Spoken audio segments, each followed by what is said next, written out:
Vous savez, quand on regarde la télé-réalité, on se dit, bon, ce sont des gens qui veulent être populaires. Peut-être qu'il y en a qui veulent tomber en amour. Est-ce réel ou pas?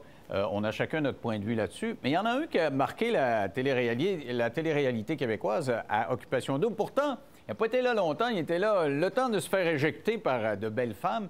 Mais depuis lors, il continue de faire sa marque dans le domaine financier. On l'appelait Luc le millionnaire. Or, Luc le millionnaire a continué à faire de l'argent et il veut faire profiter aux jeunes ou d'autres personnes sa science qu'il a développée, ses connaissances qui lui auront permis de devenir millionnaire. Il est avec nous. Luc Poirier, bonsoir. Donc, on disait Luc le millionnaire. Vous êtes encore millionnaire, pas mal.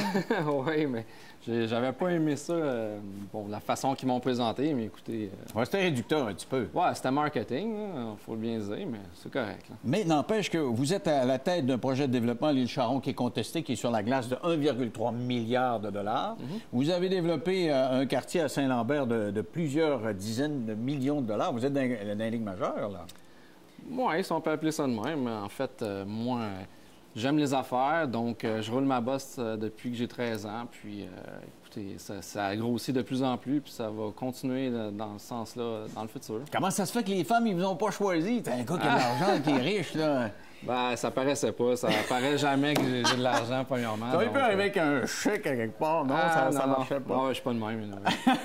Ou une Rolex. Ouais, comme ça, là. C'est une vraie Rolex? Oh!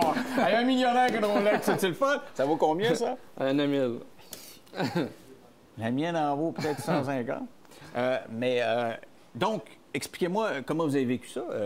Vous êtes-vous senti rejeté? Vous n'êtes pas habitué? Non. Vous avez réussi. Votre carrière, c'est une grande réussite. On va en parler tantôt. Que des gens, dès la première apparition, parce qu'il fallait choisir la première journée, puis ils avaient mis de l'emphase là-dessus. Dans les revues, dans les magazines, on disait « Oh, le millionnaire devrait l'emporter. » Puis ils n'ont pas voulu vous avoir. Ben, en fait, qu'est-ce qui est arrivé, c'est que, bon, TVA a décidé de faire une élimination de gars parce qu'en fait, ils voulaient me garder pour promouvoir le show, continuer à promouvoir le show.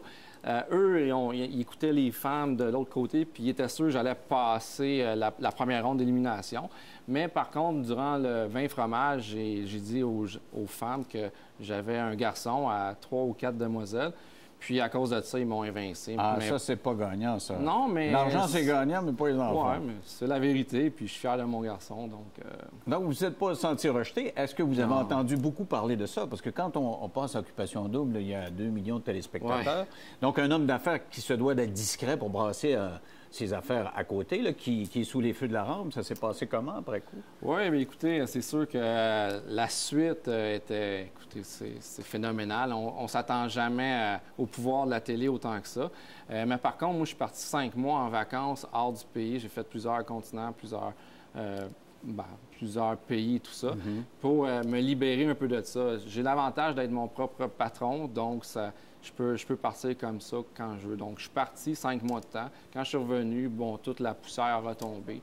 Puis là, je continue ma bosse comme si rien n'était. C'était il y a 2 ans. Qui avait gagné? Est-ce que vous étiez surpris des gagnants? Parce que vous avez quand même rencontré quelqu'un. Ben, oui et non. Là.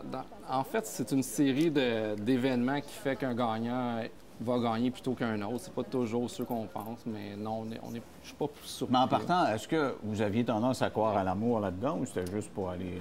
Non, pourquoi? Moi, j'avais de la difficulté à comprendre qu'un gars, justement, qui est en affaires puis qui réussit, à se montrer à Binette, là, qu'est-ce que ça donne, je veux dire? Ah, mais moi, j'aime les défis. Hein. Je vous l'avais expliqué la dernière fois, c'est une question de défi. Vous n'avez pas perdu de la crédibilité quand vous allez négocier, là, je sais pas, moi, des achats de je fais pas fournitures ou n'importe quoi. On développe tel quartier, puis tu parles à d'autres millionnaires, puis c'est le gars de... Non, ça... Ben, peut-être, mais c'est pas grave. Je fais pas ça pour les autres, je fais ça pour moi. Puis, écoute, le cœur me dit quoi faire et je vais avec ce que je pense et tout. Et à votre goût, à vous, c'était qui la plus belle? Cette année ou l'année passée? Oui, n'importe quand. Ah, écoutez, c'est pas juste la plus belle, c'est plus...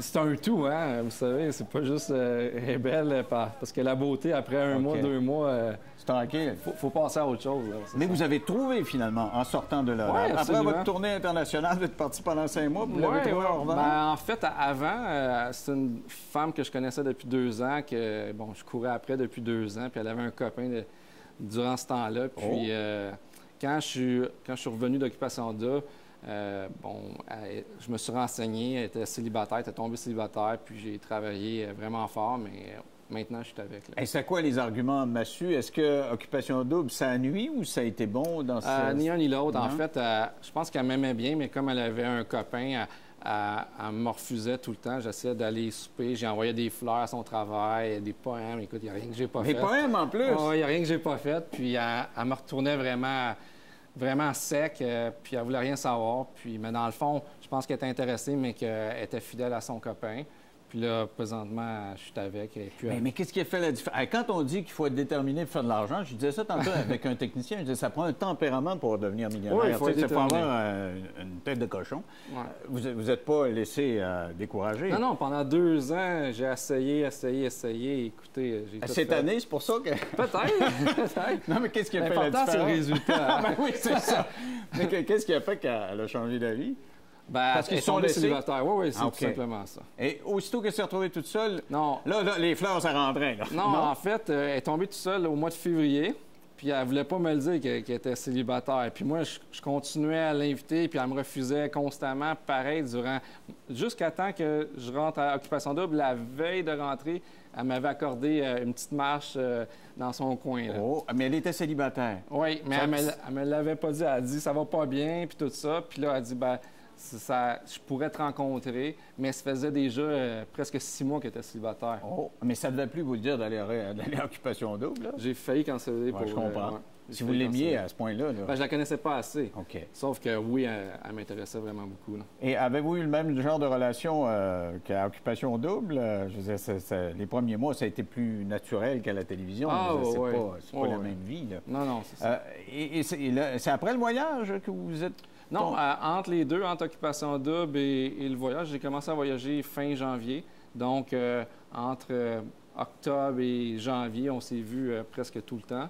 Puis après ça, je suis parti en voyage, à déménager chez moi, je pense, en juin, juillet. Elle s'est ennuyée pendant le voyage. Oui, c'est sûr, je suis parti. C'est le truc.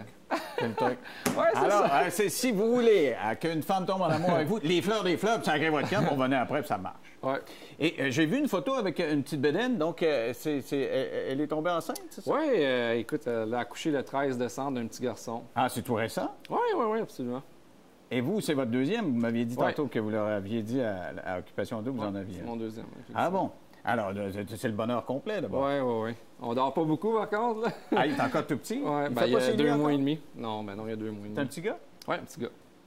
Alors, vous êtes un homme d'affaires prospère, on le dit. Vous avez décidé vous pourriez faire vos affaires à l'abri des regards, mais vous avez décidé de participer à une conférence pour donner des trucs au monde. Pourquoi vous avez décidé de faire ça? En fait, depuis que... quand j'ai sorti d'Occupation double, j'ai eu beaucoup de demandes de faire des conférences. Puis je les ai toutes refusées, surtout dans les écoles, parce qu'on aimait beaucoup que je partais d'un milieu pauvre, puis que j'ai gravi les échelons et tout. Fait qu'il y a beaucoup de commissions scolaires qui voulaient que je fasse des conférences dans les écoles et tout. Puis j'ai toujours refusé. Par contre, quand Sylvain Saint-Martin m'a approché, c'est un ami que je connais depuis des années, puis je dis pourquoi pas, puis je veux commencer à aider, puis peut-être partir une école pour les jeunes entrepreneurs. OK, parlons-en de votre parcours. Vous dites que vous étiez dans un milieu pauvre. C'est de quel ordre? J'ai toujours habité dans les HLM quand j'étais plus jeune. Ma mère était monoparentale, 3 enfants. Donc, j'ai été obligé de me débrouiller, comme j'expliquais dans les entrevues, à partir de 13-14 ans, parce que je voulais jouer au hockey. On n'avait pas d'argent pour jouer au hockey. Je voulais commencer. Tu sais, quand on a 13-14 ans, on a l'identité qui commence, l'identité personnelle. On veut s'identifier à des marques de vêtements, bien s'habiller. Puis moi, je pouvais pas. On s'habillait dans les sols d'église et tout ça. Donc, à partir de 13-14 ans, j'ai commencé à travailler dans les dépanneurs. J'allais vendre des cartes de hockey dans les fins de semaine, des collectionneurs et tout. Puis, c'était pour jouer au hockey ainsi que m'habiller avec du beau linge parce que c'est l'identité de groupe à cet âge-là. Donc, c'est le même que j'ai parti. Puis par la suite, Le premier coup d'argent significatif, là, quand on demande à Donald Trump qu'est-ce que tu as fait, là, il dit toujours la première maison. C'est vraiment l'immobilier. Vous avez construit vous-même une maison ou quoi?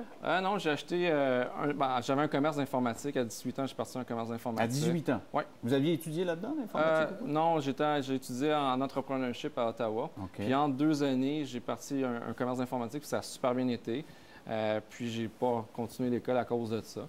Puis ça a bien été. J'ai vendu ça 7 ans après. Mais pendant ce temps-là, j'ai acquis des immeubles. Puis c'est de même que j'ai... Un après l'autre, avec une marge de profit à chaque fois pour en acheter un plus gros, qu'est-ce qui est arrivé, c'est que l'immeuble où le commerce informatique était à vendre.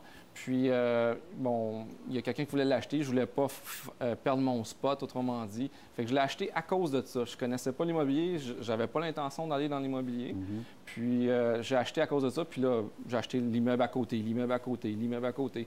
Fait que j'avais 4 immeubles de fil. En hypothéquant tout le temps, parce que vous aviez pas toujours le cash qu'il fallait. Oui, c'est ça.